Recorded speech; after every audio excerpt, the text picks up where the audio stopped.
ఎల్లమ్మ శివుని బిడ్డ, భర్త జమదగ్ని. ఎల్లమ్మ తల్లి గౌండ్ల కులదైవం, ఇంటి ఆడిబిడ్డ.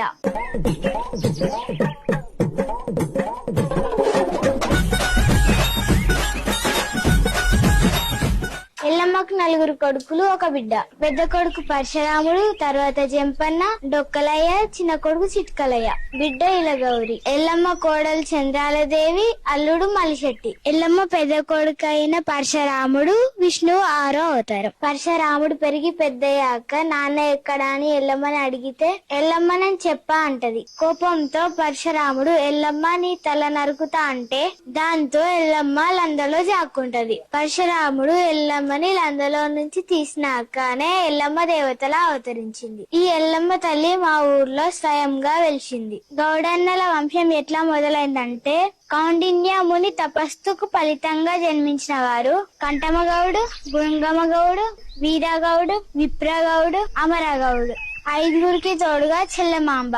వీరి తర్వాతనే గౌడన్నల వంశం మొదలైంది. తాడి చెట్టు త్రేతాయుగంలో పుట్టింది. గౌడన్నలు ప్రతిరోజు ఎల్లమ్మకు మొక్కినాకనే నడుముకు మోపు కట్టుకొని తాడి చెట్టు ఎక్కుతారు. ఎల్లమ్మకు మొక్కినాకనే కళ్ళమ్ముతారు. ఎల్లమ్మ తల్లి గౌండ్ల కులదైవం, ఇంటి ఆడిబిడ్డ.